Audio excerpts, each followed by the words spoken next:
where sounds twist and snag, echoes of the past, blending new crafts.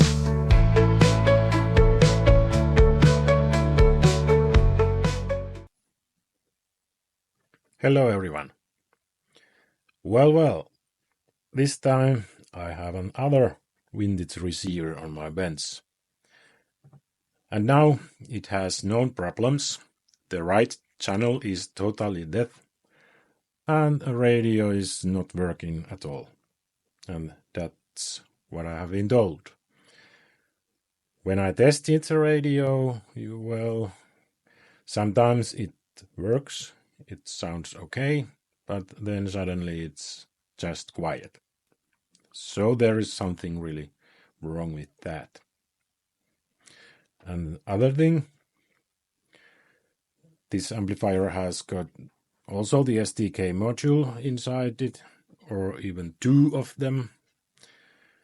And certainly the right channel module is broken.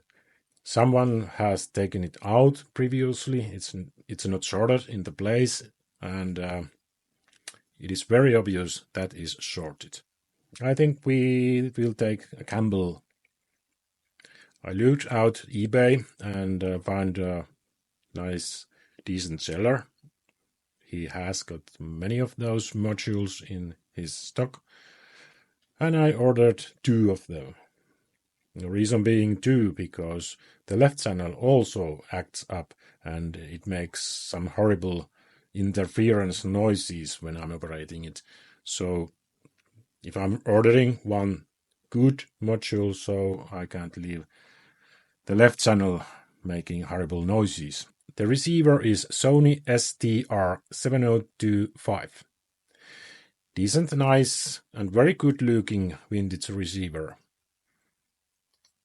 And here we have the specs for the receiver. It is from the year 1975, a rather little bit old one. And it is something like 18 watts per channel, FM and AM radio. Just nice little receiver. I ordered those modules for this amplifier and they have arrived. So let's hop in. All right. I bought these amplifier modules from a eBay seller, and some weeks have gone by. Now they are here. They should be okay. They are previously used, of course. You can't find new ones anywhere. And I'm going to change both of those modules because this amplifier has got its own module for a left and a right channel. There are two of them. When they arrived, we can check the basics that they are not shorted or anything like that. They should be okay. The seller said they are tested and they are working just fine. But let's take a quick test before I am installing them in my amplifier project. So we are going to measure with this diode checker pins 1, 2, and 3. 2 is the output for the speaker, and 3 and 1 are power rails. So this one looks like fine. You remember there is a power transistor for the output between these pins. So we can measure if they are shorted or not. And this one, it's okay too. So no shorts. And here, same thing. And here also we have this diode drop. Transistor inside diode drop 0.55 volts or so. So it seems that these modules are fine and working. And next thing, I'm going to take this heatsink and I'm going to install these modules here like so. I'm going to put some thermal paste between the module and heatsink, of course, and then I'm gonna install them inside this receiver, and we will see what will happen then. And meanwhile, I was waiting for these modules to come. Let's have a look. I did some work here. Let's carefully flip this upside down. This is the board for the amplifier modules, left and right. And also we have the main filter capacitors and some power supply capacitors. I didn't change the main filter capacitors because they measure just fine. I think they have some life left. And we are going to lower the cost, just changing necessary components. But these little capacitors for the power supply, I did change. The orange ones, they are for the signal wave. They are input decoupling capacitors. Those they are not changed in this particular amplifier now because they are just fine. And here we have got also another power supply for this low signal and radio. I think if they work just fine, I think we are going to leave them and not change all capacitors. Okay, amplifier modules are now installed. They are in the place and there are some wires just hanging out. This is the left channel input for the power amplifier. It's not connected yet. And this is the power supply for this regulated power supply here. It is not connected this time. And we don't need that for the testing because we don't need the low signal side or signal processing anywhere, like when we are just testing if this power amplifier is okay. And now it's the time to test. Time of the truth. I'm going to put my limited power supply current limiting bulb between my amplifier and mains, just in case if something goes wrong, it won't burn up those modules. And now we're going to power up. And we have lights on, so we have power. You can check it out. Here is our ground, and this is the P plus, it's 24, and P minus, it is minus 24. Excellent.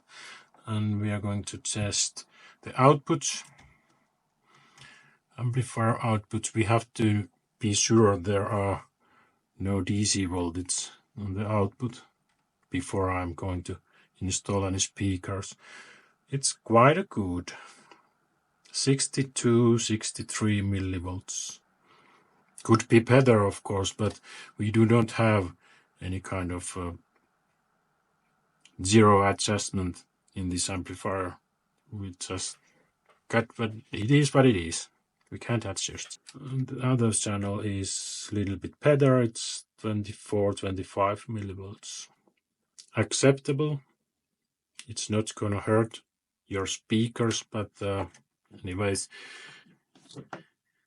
in the amplifiers where we do have this DC offset adjustment with potentiometer, it could be much better. As I said, it is what it is. So next I'm going to install these wires back to this port, and we are going to continue this test. Now I have these wires connected back, and everything should be okay as far as it goes. And I have changed my power cable for the amplifier because there might be some grounding issues. so I'm just testing without it. My current limiting bulb is on, and I'm going to turn my receiver on. Okay. The volume control is a little bit sketchy. I have to take care of that. I have to clean a bit these potentiometers. Some tunes here. Our radio is working.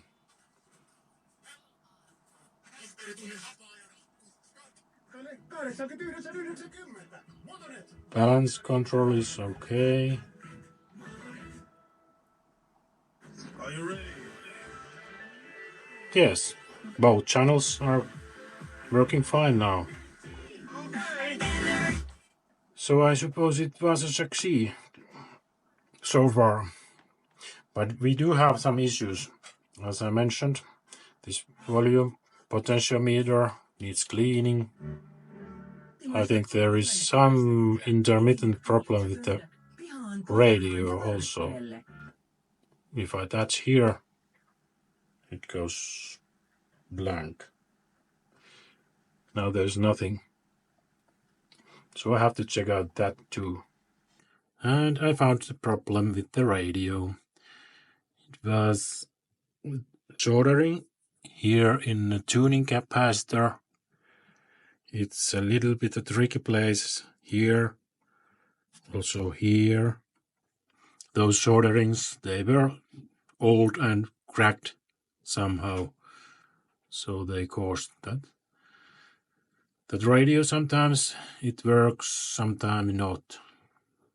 But now it's okay. They are disordered, and fortunately, it was the thing, and now it's okay. Now it is time to test this equipment. This time I can turn my power on fully. I have tested this electrically so that it functions okay. I'm gonna put it on now. Everything lights up and radio takes signal.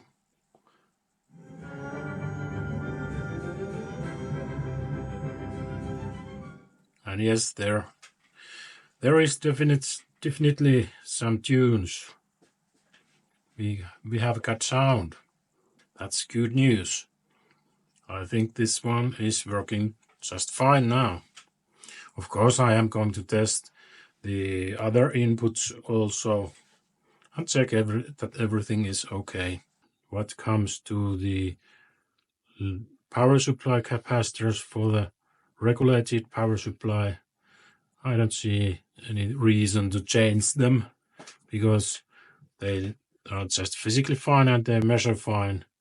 I suppose they will be just fine for some years to go. Of course, if there is something catastrophic, then they have to be changed. But this time, this project, it's not the full restoration. It's just repairs so that this equipment is good to go and working properly. And this is how it turned out. Let's put it on once more. And you can see it lights up, gets a good signal, and gets sounds. It's good to go. Good unit. Very nice receiver. As you all can see, this gamble of buying used parts was worth it, and this receiver is now working just fine. And please remember, if you like my channel, please remember thumb up and consider subscribing my channel for the future videos. And now, I hope you all peace and happiness, and bye bye. Audio tinkering lab, where sounds twist and snap, echoes of the past, blending new crafts.